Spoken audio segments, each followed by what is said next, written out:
The snow came early to the Saskatchewan prairies in 1882, the kind that didn't fall so much as attack, sideways, relentless, finding every gap in your coat and every crack in your resolve.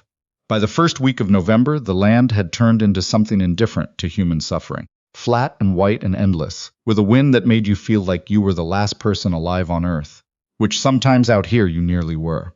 Maeve Connolly had learned not to flinch at wind. She stood on the platform of the Moose Jaw station with a canvas bag at her feet and a letter folded so many times in her coat pocket that the creases had gone soft. The letter was from a man named Douglas Harrow. She'd read it 11 times. She knew it by heart now. The careful handwriting, the spare sentences, the way he'd described his farm, the way a man describes a problem he doesn't know how to solve. 300 acres north of town. 2 sons, 1 daughter. Wife gone 2 years. Looking for someone capable and willing. That was what she was, apparently. That was what you became when the money ran out and the options narrowed to a point. Her uncle, Patrick Connolly, had made the arrangements. Not out of cruelty, exactly. Out of the particular brand of pragmatism that men used when they didn't want to feel guilty about something. He'd told her she was lucky, that Douglas Harrow was a decent man with a working farm, and that plenty of girls in her position ended up worse. He'd said it the way you say things when you've already decided, and just need the other person to stop making it difficult. Maeve hadn't made it difficult. She'd packed her bag and gotten on the train and stared out the window at the flat brown land turning white and thought about her parents, who had died within 6 months of each other the year before, and about the small house in Winnipeg that now belonged to the bank, and about how survival was not the same thing as living, but sometimes it was all you had. The wagon that came for her was functional and nothing more. 2 horses, gray with cold, breath steaming in the sharp air. The man on the bench didn't get down. He just watched her from under the brim of a hat that had seen too many winters. Douglas Harrow was younger than she'd imagined. Mid-30s, maybe, though he carried himself like a man who'd stopped counting birthdays. Dark beard, dark eyes, jaw set, like he'd decided something a long time ago and hadn't changed his mind since. He looked like the kind of man who didn't apologize and didn't expect to be apologized to. He looked at her the way you look at weather, assessing, not unkind, but not warm either. "Miss Connolly," he said. Not a question. "Mr. Harrow." She picked up her bag and climbed up before he could offer to help. The seat was hard. The wind cut straight through. He flicked the reins and they moved without another word. The town fell away behind them. The road, barely visible under fresh snow, stretched out toward nothing. Maeve sat with her hands folded in her lap and her spine straight and watched the horizon. "How far?" she asked. "1.5 hours." He paused. "More, with the drifts." "And the children?" His hands tightened on the reins. "Boy's 14, name's Fletcher. Another boy, 9, that's Clem. Girl's 6. Nell." Maeve stored the names away. "Fletcher, Clem, Nell. How long since their mother passed?" 2 years. The words landed flat and final, like a door closing. She didn't ask anything else. The farm appeared slowly, rising out of the white, nothing like something that had grown there out of stubbornness. A main house, low and wide, a barn considerably larger. Outbuildings scattered without much plan. Everything weathered, everything functional, nothing wasted. Smoke coming from the chimney and a thin, pale column. It looked like a place that had decided to survive and hadn't decided anything beyond that. Douglas pulled up in front of the house and climbed down. He tied off the horses without looking at her. "Inside," he said. "They're waiting." Maeve climbed down herself, bag in hand, and walked to the door. She put her hand on the latch, breathed once, and went in. The warmth was immediate and almost painful after the cold. The house smelled like wood smoke and something boiled, soup probably, a fire in the stone hearth, an oil lamp on the table, and 3 children standing in the middle of the room, watching her with the wariness of small animals who have learned that new things are usually something to be afraid of. Fletcher was the oldest, and he showed it in the rigid set of his shoulders and the careful blankness of his face. He had his father's coloring, dark and closed off, but his eyes held something his father's didn't. Not hostility exactly, but the kind of watchfulness that comes from having been let down enough times that you've stopped assuming the best. Clem stood behind him, rounder and softer, with a scattering of freckles and hair that stuck up in the back. He was trying to look brave and managing about half of it. Nell was very small, pale hair, pale skin, eyes the color of a winter sky. She held a cloth rabbit with one ear missing and looked at Maeve with an expression that was entirely unreadable. Nobody spoke. Maeve set her bag down by the door. "Hello," she said. "I'm Maeve." Fletcher's chin lifted. "We know who you are. I suppose you do." She kept her voice even. "You're Fletcher." He didn't answer, but his jaw tightened slightly, which she took as confirmation. "Clem," she said, looking at the middle boy. He gave a small, uncertain nod. "And Nell." The little girl didn't move, just kept watching with those pale, serious eyes. The door opened behind Maeve and Douglas came in, stomping snow from his boots. The children's attention shifted to him immediately, that instinctive pull toward a known thing. "Fletcher," Douglas said. "Show her the room." "Pa now." Fletcher's jaw worked. He looked at Maeve with something that wasn't quite anger and wasn't quite grief, and then he turned and walked down the narrow hallway without waiting to see if she followed. She followed. The room he showed her was barely larger than a generous closet. A bed with a wool blanket, a chest of drawers, a window that looked out onto the barn. The walls were plain board, the floor was cold. "This was for storage," Fletcher said, not quite looking at her. "Pa cleaned it out. It'll do fine," Maeve said. Fletcher turned to leave. "Fletcher." He stopped, his back still to her. "I'm not here to replace your mother." A long pause. "I know that." "All right then," he left. Maeve stood in the small room and listened to the sound of the house settling and made herself breathe. Dinner that night was quiet in the way that quiet can be a kind of pressure. Douglas ladled soup into bowls and everyone sat, and no one spoke except Clem, who asked once if they could have more bread and was given it. Maeve ate slowly, her stomach too knotted for much, and watched the family from the corner of her eye. Fletcher stared at his bowl like he was working through a problem. Clem ate steadily and kept glancing between his father and Maeve like he was waiting for something to happen. Nell ate small spoonfuls, one at a time, still watching. Douglas ate without looking at anyone. When the meal was over, Maeve stood and started collecting bowls. Fletcher looked up sharply, as if she'd taken something that was his. "You don't have to do that," Douglas said. "I know." She carried the bowls to the basin and began washing them. She heard Douglas speak to the children in a low voice, and then footsteps and doors, and then the particular silence of a house with children in it, aware of itself. When she turned around, Douglas was at the fire, staring into it. "What time do you need me up?" she asked. "Before the sun." He didn't turn. "Breakfast, then whatever needs doing. There's always something. I expect there is." He finally looked at her. His expression was difficult to read, careful in a way that felt like effort. "The children don't know you. Don't expect anything from them yet." "I won't." He nodded, still watching her with something heavy in his eyes. "This isn't what I would have chosen," he said. He stopped, looked away. "Just do the work. That's all I'm asking of you. That's all I'm planning to do," Maeve said. She went to her room, lay down fully dressed in the cold, and listened to the wind outside and the house around her, and thought about nothing she had any choice about. She woke before the sky lightened. The fire had gone low. She rebuilt it in the dark, working by feel, and had breakfast ready before any of them appeared. Clem came first, rubbing his eyes. Then Nell, dragging her rabbit. Fletcher last, already dressed, already guarded. They sat, and she set plates in front of them without comment. Eggs, oat porridge, the heel of a loaf she'd found in the larder. Fletcher pushed the food around his plate. "You didn't have to do this." "I know. Then why did you?" Maeve looked at him directly. "Because you have to eat in the morning." He didn't have an answer for that. He ate. Douglas came in from the barn, cold air trailing in with him. He stopped in the doorway when he saw the table and the food and Maeve standing at the stove. Something moved through his expression too quickly to name. "You didn't have to," he said. "Apparently no one thinks I have to do anything," Maeve said, "and yet here we are." The corner of his mouth moved, not quite a smile. He sat down and she put a plate in front of him and he said thank you in a voice that meant it, and then went back to being quiet. The days settled into a rhythm that was punishing and purposeful in equal measure. Maeve rose before dawn, built the fire, made food, washed dishes, hauled water from the pump even when the cold cracked her knuckles open, scrubbed the floors, mended the endless pile of clothes that had been waiting for someone's hands, made dinner, washed more dishes, fell into her narrow bed, too tired to think. She was good at not thinking. The work was harder than anything she'd done before, but it had the particular mercy of necessity. The children needed feeding. The house needed keeping. That was simple. She could be simple. Douglas was in the barn or the fields from before dawn until after dark. He came in for meals and not much else. He wasn't rude. He thanked her for things, answered direct questions directly, but there was a wall around him so well built that Maeve couldn't even see where to look for the door. She stopped looking. What she watched instead were the children. Clem thawed first. He had a quality that made you think of a retriever pup. Loyal, easily pleased, drawn to warmth. By the end of the first week, he was appearing in the kitchen while she worked, not helping exactly, just being nearby. She asked him questions about the farm, and he answered them in long, wandering detail, clearly delighted that someone had asked. Nell remained a mystery. She moved through the house like smoke, present and absent at once. She rarely spoke. She watched Maeve constantly with those pale eyes, but whenever Maeve looked back directly, she'd look away. Not afraid.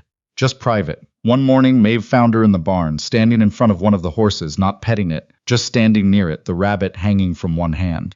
Her name's Biscuit, Clem said, appearing behind Maeve. She's the gentlest one. Nell goes and stands with her sometimes. Maeve looked at the little girl, her pale hair loose around her shoulders, her face turned up to the horse. Does she talk much? She asked Clem quietly. Not since Mama died, Clem said, and said it so plainly with so little performance that it hit harder than any amount of grief would have. Fletcher was the hard one. He watched her the way his father watched the weather, assessing, unreadable, but where Douglas's guardedness felt like grief, Fletcher's felt like a decision. He decided not to trust her. He was maintaining that decision with the concentration of someone doing skilled work. The confrontation came at the end of the second week. Maeve was mending a saddle blanket in the barn when she heard him come in. Why are you actually here? Fletcher said. No preamble. Maeve kept her eyes on her stitching. Your father needed help. That's not what I mean. She looked up then. He was standing with his arms crossed, jaw tight, 16 inches taller than he'd been when he walked in, it seemed. What do you mean, then? I mean, you're doing all this. He gestured at nothing, everything, and acting like you fit here, but you don't. You don't know us. You didn't know our mother. You're just, he stopped. His voice had gotten tight, and he was angry about it. I'm just someone who needed somewhere to go, Maeve said. Honest. No softening. I won't pretend otherwise. Fletcher's arms dropped slightly. That wasn't the answer he'd expected. She was good, he said. Queeter. Our mother. She was. He shook his head. You're not her. No, Maeve said. I'm not trying to be. Then what are you trying to be? Maeve thought about it. Useful, she said finally. That's all. Fletcher stared at her for a long moment. Then he turned and walked out. But the next morning, without being asked, he split the wood before she could get to it. Winter deepened. The cold grew serious, the kind of cold that meant business, that got into the bones of the house and didn't leave. They burned through wood faster than was comfortable, and Douglas came in one evening with ice in his beard and worry in the set of his shoulders, though he didn't say anything about it. Because he never said anything about the things that worried him. Maeve noticed anyway. She noticed the ledger he looked at sometimes at night when he thought everyone was asleep. She noticed the way he watched the animals on his rounds, counting them. She noticed that he ate less than he should and worked more than was possible, and carried it all without complaint, because there was no one to complain to, and because complaining wouldn't change anything. She understood that. She understood it so well it felt like recognizing your own handwriting on someone else's letter. Small things shifted. She found her coat mended one morning. Careful, awkward stitching done in the night. The woodpile restocked before she'd asked for it. A nail hammered back into the kitchen shelf that had been sagging for weeks. No notes, no explanations. She didn't ask. Christmas arrived like an apology. Hesitant gray, not sure of itself. There was no tree, no ceremony. Douglas worked through it, same as any other day, and the children moved quietly around the edges of it, careful not to disturb something fragile. Maeve made a proper dinner, roasted the chicken she'd been keeping, made biscuits that rose the way they were supposed to, found dried apples in the back of the larder and made a pudding. They ate together, and it was quiet, but not the terrible kind of quiet. More like the quiet after something hard has passed. Nell fell asleep with her face near her bowl before the meal was done. Douglas picked her up so gently that it stopped Maeve mid-breath. The way you stop when you see something that you weren't expecting to see. He carried her to bed and came back, and Clem and Fletcher had already drifted off to their room. Douglas stood in the kitchen and looked at the table, at the remnants of the meal. Their mother made a big Christmas, he said. He wasn't looking at her. Goose pies. The whole house smelled like something good for days. A long pause. I thought if we just didn't, it would be easier. Was it? Maeve asked. No. She turned to look at him. He was standing in the lamplight looking like a man who had been carrying something for so long he'd forgotten he was carrying it. Nothing about this is easy, she said quietly. Douglas looked at her then. Really looked. And for a moment something moved between them that neither of them had names for yet. He cleared his throat. Storm's supposed to come in tonight. I should check the barn. Be careful. He nodded and left, and Maeve went back to the dishes and didn't let herself think too hard about the look on his face. The storm was everything they'd been promised. 3 days of howling, the snow piling so fast against the windows that the light went gray and strange. They were stuck inside, the fire working hard, the wood supply going down faster than Maeve liked to see it. On the second day, Nell got sick. It started with a cough. By evening she was feverish, her small body burning under Maeve's hand when she pressed it to her forehead. Douglas went to get the nearest neighbor, who sometimes helped with medicine, but came back alone, shaking snow from his coat, his face grim. Roads were impassable. Maeve moved into Nell's room and didn't come out. She sponged the little girl's forehead, made her drink broth 1 spoonful at a time even when Nell turned her face away, sat through the long dark hours when the fever peaked, and Nell cried for her mother in a voice so small it barely made sound. On the second night, Fletcher appeared in the doorway. He stood there a long time before he spoke. Is she going to be okay? Maeve looked at him. He was trying so hard to look like someone who was not afraid. Yes, she said. You can't know that. No, she agreed. But I'm not going to let anything else happen to her, that I can tell you. Fletcher was quiet for a moment. Something moved across his face that he didn't want her to see. Then he turned and walked away. On the fourth night, the fever broke. Nell opened her eyes, and they were clear and focused, and she said, in a small, rusty voice, I'm thirsty. Maeve had to breathe very carefully for a moment before she could answer. She gave Nell water, then warm broth, then held her until she fell back into a real sleep, not the restless, burning kind, but something deep and peaceful. When Douglas came to check in the early morning hours, Maeve was sitting with her back against the wall, barely awake herself. She's better, Maeve said. Douglas knelt beside the bed. He put his hand on Nell's forehead, and when he felt the cool skin, his shoulders went down in a way that told Maeve exactly how long he'd been holding himself rigid against the possibility of something worse. He sat there for a moment without speaking. Then he looked at Maeve, and the gratitude in his face was so raw it was almost hard to look at directly. You stayed up, he said. Of course. You didn't have to. I did, Maeve said. I very much did. He looked at her a moment longer, then he nodded once and left her to sleep. The next morning, Nell woke up asking for her rabbit and for porridge, and whether Clem had been feeding the chickens properly in her absence. Maeve made the porridge and listened to Nell's quiet observations about the chickens, and felt something loosen in her chest that she hadn't noticed was tight. When she came out of Nell's room, Fletcher was in the hallway. He didn't say anything, but he looked at her differently now, still guarded, but with something behind the guard that was new. 3 days later, she found a small wooden horse on the kitchen table, rough carved, imperfect, one ear slightly larger than the other, no note. She picked it up and turned it over in her hands, and something settled in her chest that was too careful to be called hope, but was shaped very much like it. She put it on the windowsill in her room where the morning light would catch it. February came in cold and indifferent and stayed. The farm was still. The work went on. And something else went on too, slower and less certain, a kind of warmth that had nothing to do with the fire.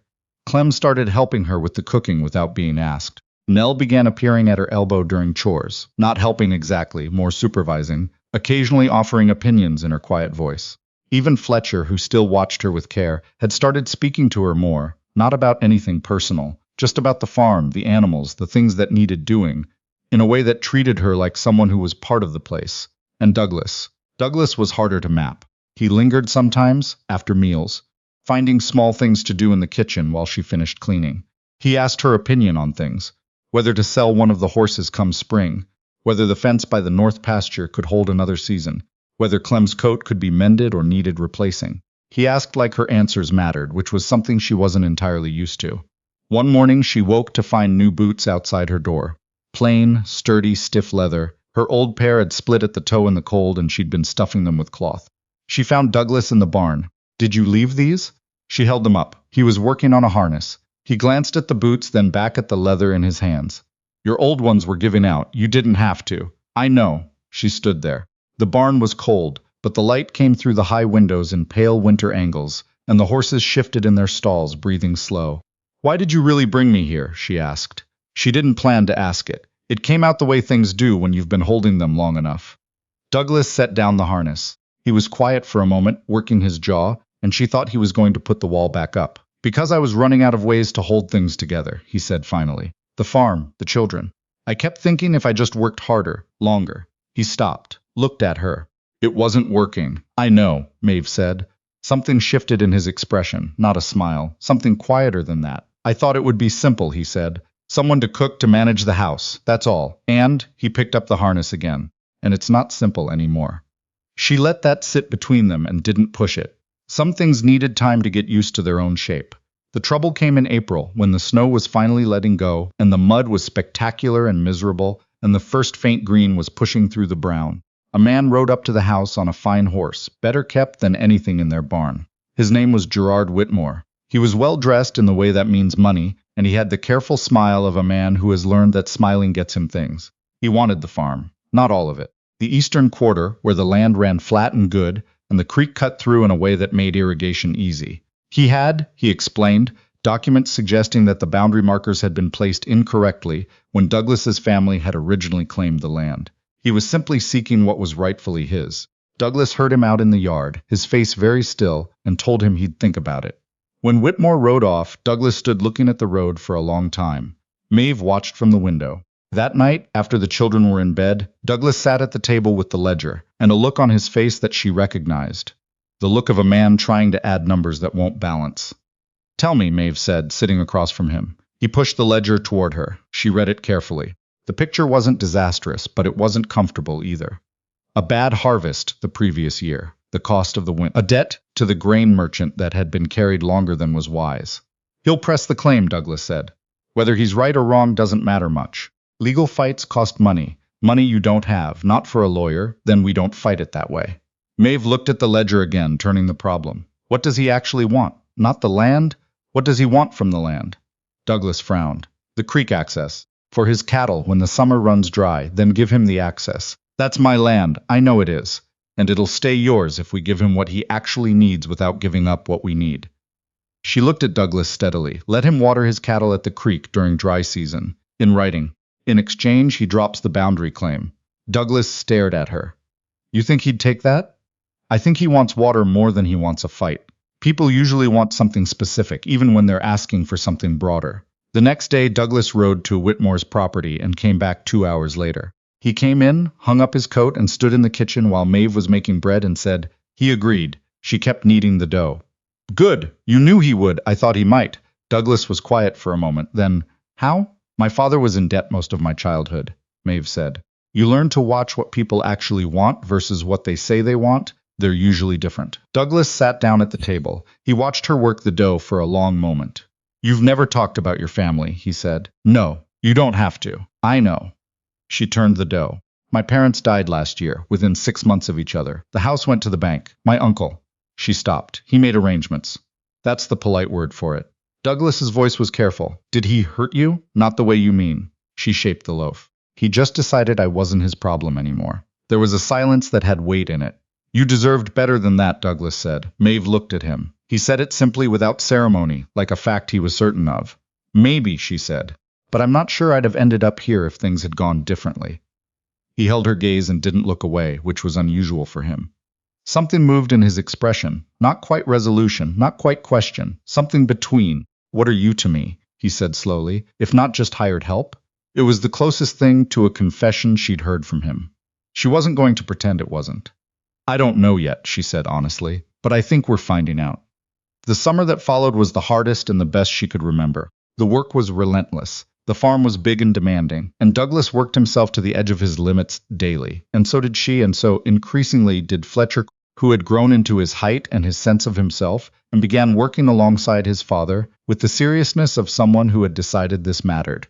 Nell got her voice back, not all at once, but steadily. Observations, questions, the occasional sharp comment that made everyone at the table look up and then, slowly, start smiling. She was funny, Nell, in a dry, offhand way that she clearly hadn't learned from anyone currently in that house. "She's like her mother was," Douglas told Maeve one evening, unprompted. "Margaret. The way she'd say something perfectly ordinary, and somehow the whole room would be laughing." "She sounds wonderful," Maeve said carefully. She was. He was quiet for a moment. "She'd be glad. I think she'd be glad that the children." He stopped. Started again. "She hated the idea of them being without. She made me promise. You've kept it." He looked at her sideways. "With help."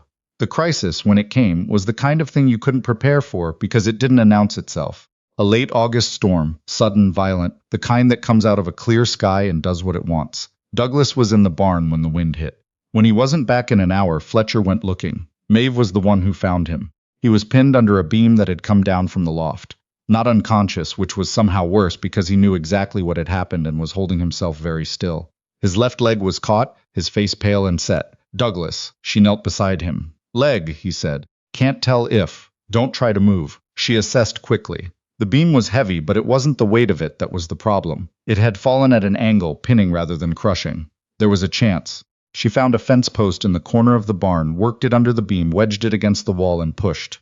The beam shifted. Douglas made a sound that wasn't words. She pushed harder. It moved another inch. "Pull," she said. "When I say, Maeve, now." He pulled. She held the post. Together, in a grinding, awful moment, he got free. The leg was lacerated and badly bruised, but not broken. She could tell from the way he bore weight on it, barely, when Fletcher and she got him inside and onto the bed. She cleaned the wound with shaking hands and stitched it with thread and a needle from her sewing kit, and tried not to think about how badly this could have gone. The fever came on the second day. She fought it the way she'd fought Nell's fever. Constant vigilance, cool cloths, broth forced down at every opportunity. Fletcher and Clem helped, taking turns so she could sleep, though she didn't sleep much. Nell sat in the doorway of Douglas's room with her rabbit and didn't leave, which seemed to Maeve to be the most steadfast and serious kind of keeping watch. On the fourth day, the fever broke. Douglas opened his eyes in the gray morning light and looked at Maeve, who was sitting in the chair beside his bed with her head listing against the wall, barely awake. "You're still here," he said. "Where else would I be?" "You look terrible." "You're in no position to comment," she said, and he laughed. Actually laughed, short and rough and real. And it was the best sound she'd heard in a week. His recovery was slow and he hated every day of it. He was not a man who sat still well. He tried twice to get up and work before he was able to, and both times Maeve put him back with a firmness that surprised them both. "The farm doesn't run on you breaking your leg again," she told him. "It doesn't run without me. It's been running fine. Fletcher's been handling the animals. Clem fixed the pump. I've been managing everything else." She looked at him steadily. "You're not alone in this. You haven't been for a while." Something in his expression shifted. He looked at her for a long moment. "No," he said. "I haven't." By September he was walking properly and the farm had survived, and the harvest was better than the year before. And Douglas came to her one evening, while she was in the garden pulling the last of the carrots before the frost, and he crouched down beside her and started pulling carrots without asking, and they worked in the late light without talking, and then he said, "Maeve, I've been trying to figure out how to say something." She sat back on her heels. He was still looking at the garden, not at her. "I'm not good at this," he said. "I was never good at this, even before. And after Margaret." He stopped. "I told myself it was finished, that part of me, that I'd used up whatever I had for it." Maeve waited, but I was wrong. He looked at her then. His face was open in a way she hadn't seen before, and she understood that it cost him something. "You've been right here, and I've been pretending not to see it because I was afraid of what it meant, of whether it was fair, to her memory, to you. Douglas, I'm not asking you to feel the same. I'm just—" He shook his head slightly. "I needed to say it, that you matter to me, that you're not just someone who works here, that somewhere in the middle of all this I started." He stopped again. "Counting on me?" Maeve said softly. "More than that." The October air was sharp around them, the light going golden at the edges of the day. She looked at him, at this man who carried his grief like he carried everything else, quietly, without complaint, and who had just set some of it down for her to see. "I know," she said. "I've known for a while." His throat moved. And I'm not going anywhere, Douglas." He reached out and took her hand carefully, like it was something that might break. It didn't. She held on. They sat there in the garden in the October light, carrots forgotten, and didn't say anything else for a long time, because they didn't need to. The proposal happened in November, on a gray morning with the first real snow of the season coming down in fat, lazy flakes. There was no ceremony to it. He simply appeared in the kitchen while she was making porridge, and stood there for a moment, then said, "I'd like to make this permanent." "If you're willing," Maeve stirred the porridge. "What does permanent mean?" "It means I want you to stay, for the right reasons. As my wife, not as—" He gestured vaguely. "Not as hired help," she said. "Not as anything except—" He stopped, tried again. "Because I want you here. Because the children need you. Because I pause, long enough for her to hear what he wasn't saying. Because I need you, and not just to cook and manage the house. I need you the way I need the—" He shook his head. "I'm not good at this." "You're doing fine," Maeve said. She turned away from the stove and looked at him. This man who'd been alone too long and worked too hard and loved his children fiercely and quietly, and who had let her finally pass the wall he'd built so carefully around himself. "Yes," she said. Something loosened in his face. "Yes, yes." He crossed the kitchen in 3 steps and held her, not gently, not carefully, but like something that had finally been allowed. She held him back and felt his shoulders go down, the tension he carried everywhere dropping away just for that moment. They told the children at dinner that night. Clem cheered, literally cheered, and nearly knocked over his milk.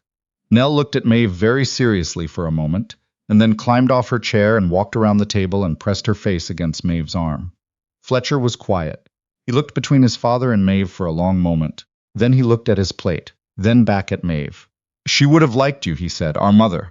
His voice was careful, held together with effort. "She liked people who didn't make a fuss." Maeve nodded. "Thank you," she said. "That means a great deal." Fletcher nodded too once and went back to eating. But his shoulders were different, lighter, somehow. Like something he'd been holding was finally allowed to be set down. The night before the wedding, Fletcher came to her room. He knocked, which he'd never done before. He had something in his hands, a small tin box, dented and plain, with a tiny clasp.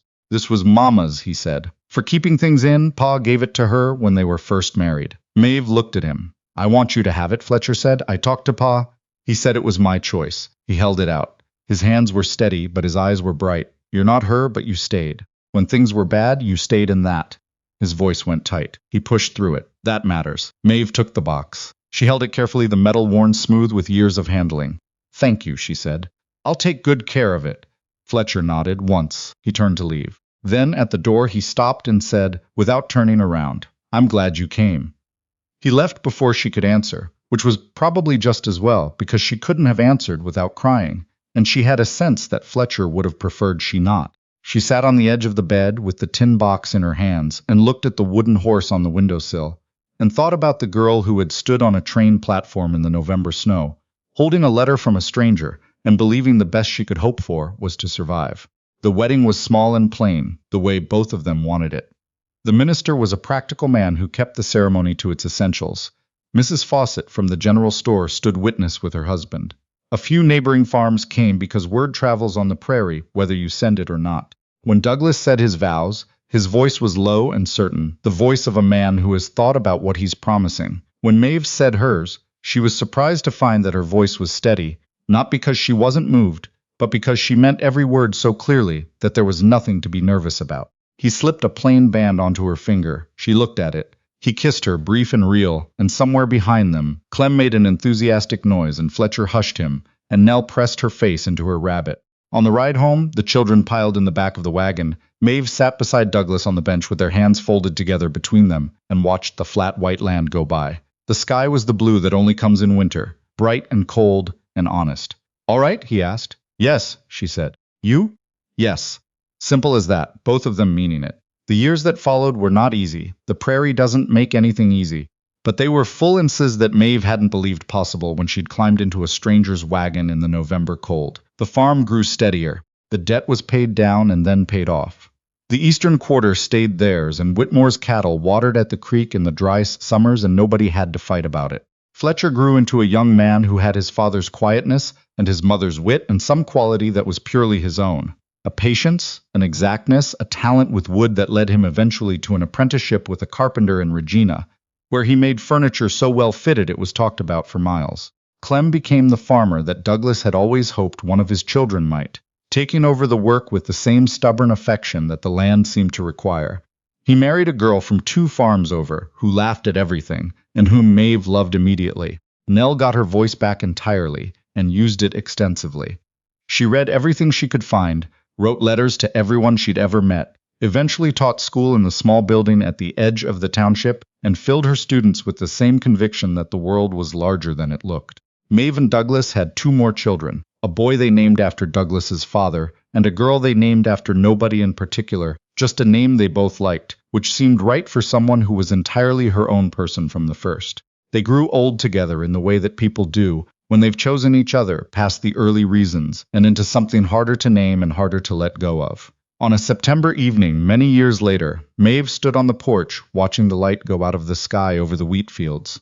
Douglas came out and stood beside her. Older now, slower, the lines around his eyes deep from years of prairie wind. What are you thinking? He asked. She thought about the train platform. The letter folded soft in her pocket. The cold and the fear and the particular kind of hollowness that is what's left when you've run out of options. She thought about a small tin box on a bed in a room barely larger than a closet, and a wooden horse on a windowsill, and a little girl who started talking again, and a boy who split the wood before she could get to it, and a man who asked what she was to him, and didn't yet know the answer. About how much has changed, she said. Douglas took her hand. His was rough and warm and familiar. Good change, he said. It wasn't a question. The best kind. They stood there as the sky turned dark and the stars came in one by one the way they do on the prairie. More stars than you can believe, more than you could ever count, and all of them steady. She had come here with nothing but a canvas bag, and the knowledge that survival was what was required of her. She had found somewhere in the years of work and cold and small kindnesses and difficult truths something she hadn't thought to ask for. Home wasn't the house.